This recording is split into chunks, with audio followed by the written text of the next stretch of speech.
Olá, pessoal! A nossa aula do dia de hoje, de atualidades, nós vamos continuar falando a respeito da guerra da Ucrânia. Essa é a parte 2 a respeito da explicação do conflito. Na aula passada a gente falou de todos os antecedentes. Isso é muito importante para você tentar entender a geopolítica e a geoeconomia que está envolvida no conflito. E hoje nós vamos explicar especificamente para você a situação atual. Bom, nós havíamos dito em aula passada que nós tínhamos lá o Viktor Yanukovych, que era um presidente pró-Rússia, que havia rompido com as tratativas iniciais para a entrada da Ucrânia na União Europeia e também para a OTAN.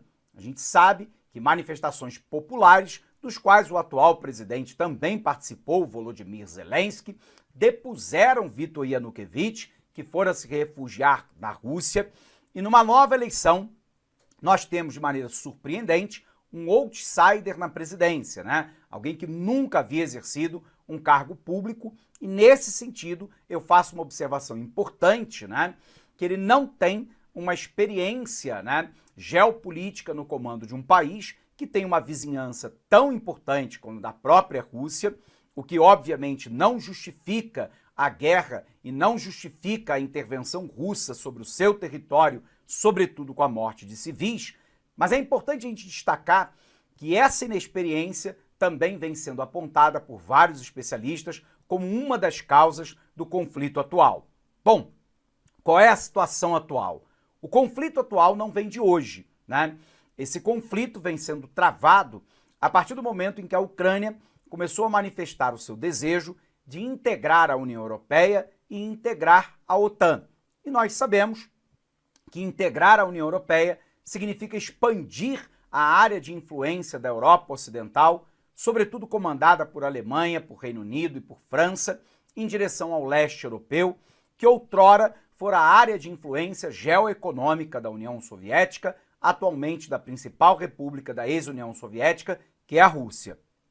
Por um outro lado, um expansionismo da OTAN significaria dizer que eu teria na fronteira imediata com a Rússia tropas da OTAN que são consideradas hostis pelo governo de Vladimir Putin.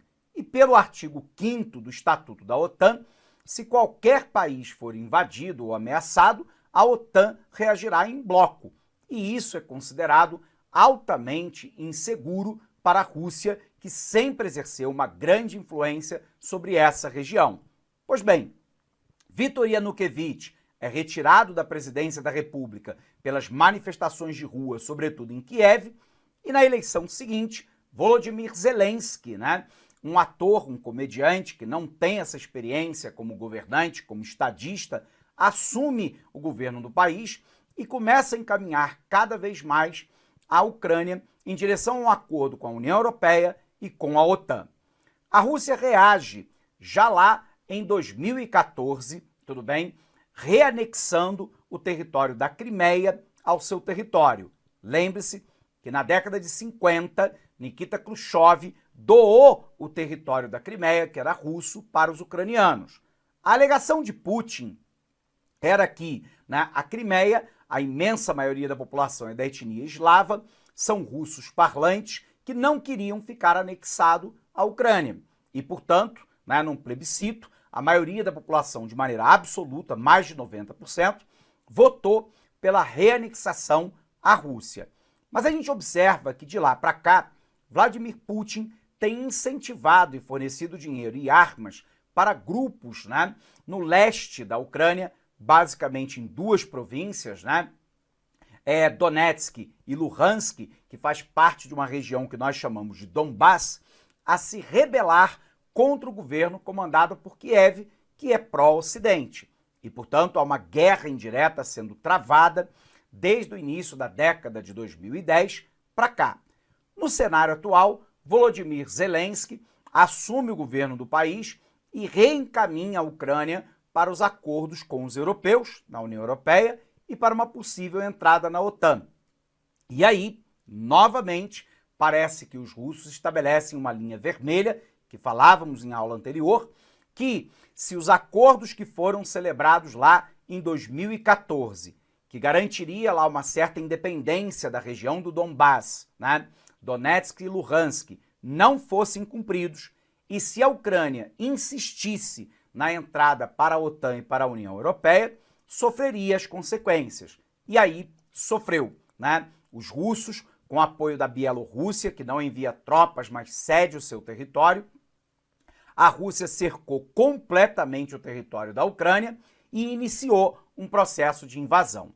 O que me parece muito claro aqui é que a Rússia, na verdade, quer a deposição, né, de Volodymyr Zelensky, quer a implementação de um governo, né, na Ucrânia que seja meramente um satélite das vontades de Vladimir Putin e, portanto, que ele quer retirar a independência do país.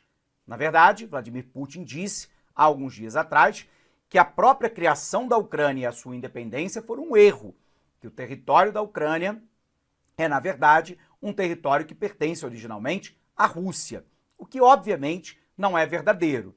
Mas a gente vai observar que Volodymyr Zelensky teve, no mínimo, uma inabilidade sob o ponto de vista político ao forçar uma entrada na União Europeia e na OTAN.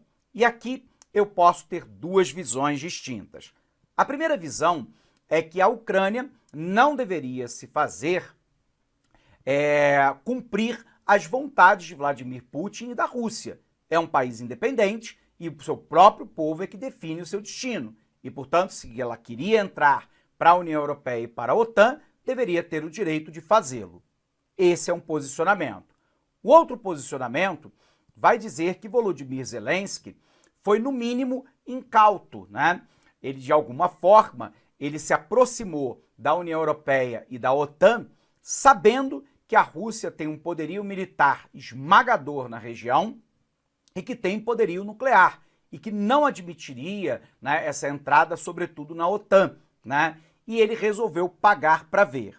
Pagou para ver e teve o seu país invadido. O que, obviamente, não justifica a invasão, não justifica a guerra, não justifica, sobretudo, a morte de civis, né? O que Vladimir Putin vem fazendo dentro da Ucrânia é a invasão de um país soberano, mas, de novo, eu, como professor de atualidades, geógrafo, economista, eu sou obrigado a te dizer, não é muito diferente do que os Estados Unidos já fizeram.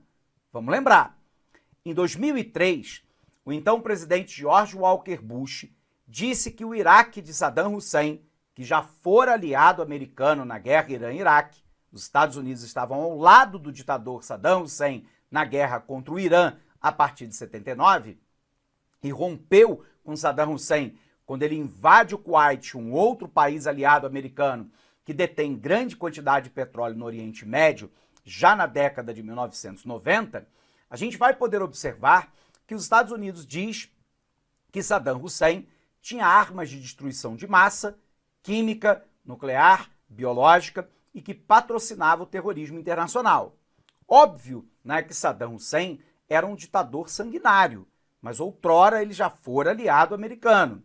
E óbvio que ele era um ditador sanguinário, mas que ele não tinha armas de destruição de massa e não patrocinava o terrorismo internacional.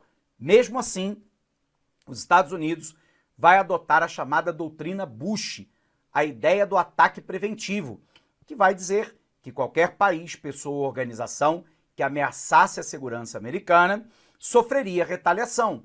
E os Estados Unidos, sem apoio da ONU, mas com apoio do Reino Unido, no ano de 2003, invade um país soberano alegando a sua própria segurança. Os Estados Unidos permaneceram 9 anos no Iraque, depuseram Saddam Hussein, que foi morto por enforcamento, destruíram a infraestrutura do país, 100 mil iraquianos foram mortos dentro desse conflito e, ao final, o presidente Bush, de maneira com muita disfarçatez, na minha opinião, vai dizer que ele foi induzido à guerra do Iraque por uma informação incorreta passada pela CIA de que o país tinha armas de destruição de massa. Mentira! Na verdade, os Estados Unidos queria controlar, né, o petróleo do Iraque, que é um dos maiores produtores mundiais do mundo, né, e isolar o Irã e a Síria, que até os dias de hoje são os dois inimigos históricos que os Estados Unidos têm na região e que também são inimigos de Israel, que é o aliado histórico dos americanos. Então é preciso a gente lembrar, e repito, de forma alguma justificar, mas entender que o argumento que vem sendo utilizado pelos Estados Unidos de que a Rússia invade um país soberano, de que mata parte da população civil para garantir a sua segurança inaceitável, não é nada diferente do que eles já fizeram no Iraque. Perfeito? Bom, dito isso, então, é preciso a gente perceber que os russos vão lá e invadem a Ucrânia. O propósito de Vladimir Putin é muito claro, é depor, né, Volodymyr Zelensky e colocar um presidente que fosse um títere, né, da Rússia na Ucrânia e impedir que a Ucrânia entre para a OTAN e para a União Europeia. Volodymyr Zelensky, que já tem parte do seu país arrasado pela guerra, que vem numa resistência heróica, né, a uma força militar muito maior que é a dos russos, inclusive com apoio de armas da Europa e dinheiro também da Europa e dos Estados Unidos, vem resistindo bravamente a essa ocupação, mas agora já disse que está disposto a sentar na mesa de negociação e colocar uma cláusula de neutralidade da Ucrânia, onde a Ucrânia não entraria para a OTAN. E esse é um erro, né, me perdoe, e esse julgamento é meu, é um erro crasso que ele comete, né? Talvez, se ele tivesse feito isso outrora, não teria o seu país invadido. Com isso eu não estou dizendo que ele seja o único culpado pela invasão do seu próprio território, longe disso. Há um expansionismo da influência geopolítica e geoestratégica da Rússia na região. Mas a inexperiência de Volodymyr Zelensky, com certeza, na minha opinião, contribuiu para tal. Até porque Vladimir Putin já tem 70 anos. E uma coisa que a gente aprende quando a gente estuda muito geopolítica, geografia, é que as pessoas não vivem para sempre, né? O que significa dizer que um governo, por mais centralizador, eventualmente protoditatorial ou ditatorial, ele não vive para sempre. Pessoas como ideias, como partidos, como ideologias, envelhecem. E em algum momento, Vladimir Putin será deposto do poder, virá a óbito, ou a Rússia tomará um outro rumo qualquer. Era uma questão da Ucrânia, talvez, ter a paciência geopolítica de talvez optar por não entrar na OTAN, mas talvez pavimentar a sua entrada para a União Europeia. E ele optou por não fazê-lo. E ao não fazê-lo, colocou em risco a segurança do seu próprio país, o que, repito, não justifica de forma alguma a invasão. Ok? Olha para cá. É preciso a gente lembrar também que há uma forte dependência da Europa em relação ao petróleo e ao gás russo. O mundo ainda é fortemente dependente dos hidrocarbonetos fósseis. Nesse caso, a Europa, para o seu sistema de calefação e para o seu sistema industrial, o gás russo é fundamental. Ele chega a responder até 80% da fonte energética de alguns países do leste europeu e até para alguns países da Europa Central e Ocidental, até 40% do seu consumo. O que coloca aí uma questão geopolítica a mais, que é a dependência, né, desse petróleo e gás russo. Tanto que, né, já foi construído pela Gazprom o Nord Stream 2, que liga pelo Mar Báltico diretamente o oeste da Rússia até o norte, né, da Alemanha, num grande gasoduto para poder abastecer a Alemanha, que é hoje a quarta maior potência econômica mundial, a grande potência dentro da Europa, e parte desse gás é distribuído para outros países da região. Portanto, tem um componente geoeconômico muito importante que a gente tem que estar atento. Há uma tentativa de Putin, claro, né, de manter ou ampliar a sua área de influência sobre o leste europeu. A anexação da Crimeia em 2014 foi apenas um desses passos. E no momento atual, né, o Ocidente, de maneira muito especial a Alemanha, né, ameaça fechar o Nord Stream 2.